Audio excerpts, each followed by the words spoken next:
ನಮಸ್ತೆ, ಅಡುಗೆ ಪ್ರಪಂಚಕ್ಕೆ ಸ್ವಾಗತ. ಇವತ್ತಿನ ಹೊಸ ರುಚಿ ತುಂಬಾ ರುಚಿಯಾದ ಹಾಗೂ ವಿಭಿನ್ನವಾದ ಸಿಹಿ ತಿಂಡಿ ನೇರಳೆ ಸಿಹಿಗೆಣಸಿನ ಒಬ್ಬಟ್ಟು. ಈ ಒಬ್ಬಟ್ಟನ್ನು ಒಮ್ಮೆ ತಿಂದರೆ ಒನ್ ಮೋರ್ ಅಂತ ಕೇಳಿ ತಿನ್ನುವಿರಿ. ಹಾಗಾದರೆ ಇಂಥ ಸ್ವಾದಿಷ್ಟವಾದ ನೇರಳೆ ಸಿಹಿಗೆಣಸಿನ ಒಬ್ಬಟ್ಟು ಮಾಡೋದು ಹೇಗೆ ಅಂತ ನೋಡೋಣ. ಇಂಗ್ರೀಡಿಯೆಂಟ್ಸ್ಗಾಗಿ ಡಿಸ್ಕ್ರಿಪ್ಷನ್ ಬಾಕ್ಸನ್ನು ನೋಡಿ ಮಾಡುವ ವಿಧಾನ.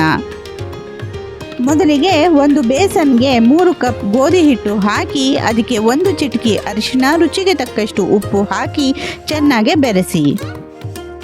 ನಂತರ ಅದಕ್ಕೆ ಸ್ವಲ್ಪ ನೀರು ಸೇರಿಸುತ್ತಾ ಚಪಾತಿ ಹಿಟ್ಟಿನ ಹದಕ್ಕಿಂತ ಸ್ವಲ್ಪ ಮೃದುವಾಗಿ ಕಲಸಿ.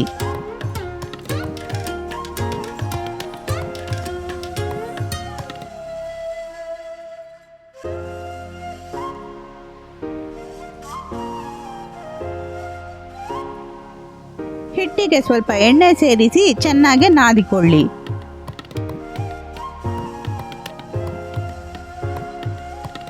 ನಂತರ 15 ನಿಮಿಷ ನೆನೆಯಲು ಬಿಡಿ. ಇಷ್ಟರಲ್ಲಿ ಹೂರಣ ತಯಾರಿಸೋಣ. 2 ರಿಂದ 3 ನೇರಳೆ ಬಣ್ಣದ ಸಿಹಿ ಗೆಣಸನ್ನು ಬೇಯಿಸಿ ಸಿಪ್ಪೆ ಬಿಡಿಸಿಟ್ಟುಕೊಳ್ಳಿ. ನಂತರ ಗೆಣಸನ್ನು ತುರಿದು 2 ಕಪ್ಪಷ್ಟು ಅಳತೆ ಮಾಡಿಟ್ಟುಕೊಳ್ಳಿ. ಪ್ಯಾನ್ಗೆ 1 ಕಪ್ ಹೆರದ ಬೆಲ್ಲ ಹಾಕಿ ನೀರಿಲ್ಲದೆ ಕರಗಲು ಬಿಡಿ.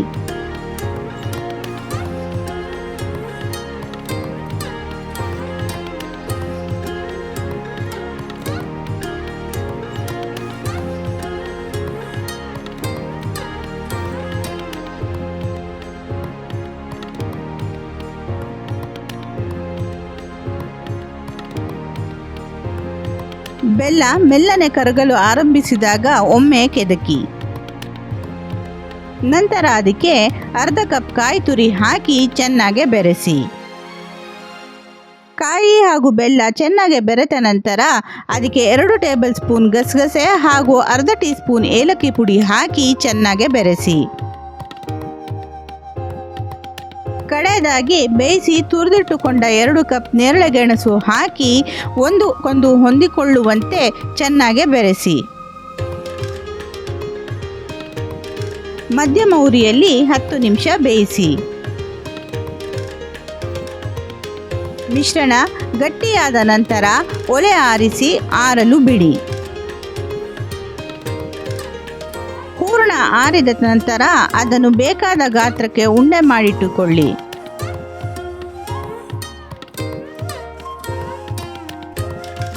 ನಂತರ ಹಿಟ್ಟಿನ ಒಂದು ಭಾಗ ತೆಗೆದುಕೊಂಡು ಅಂಗೈಯಲ್ಲಿ ಹಿಗ್ಗಿಸಿ ಹೂರಣದ 1 ಉಂಡೆ ಇಟ್ಟು ಮುಚ್ಚಿರಿ.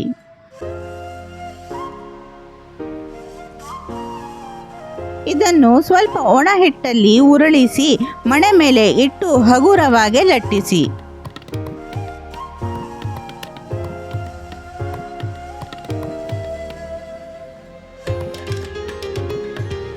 ಕಾದ ತವದ ಮೇಲೆ ಹಾಕಿ 2 ಬದಿ ಎಣ್ಣೆ ಸವರಿ ಹೊಂಬಣ್ಣ ಬರೋವರೆಗೂ ಬೇಯಿಸಿ.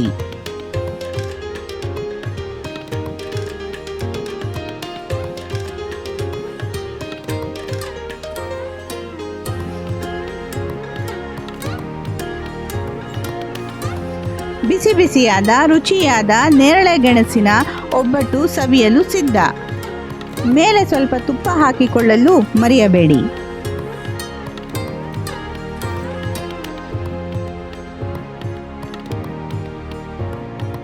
ನಮ್ಮ ಚಾನಲನ್ನು ಸಬ್ಸ್ಕ್ರೈಬ್ ಮಾಡಲು ಮರೆಯಬೇಡಿ.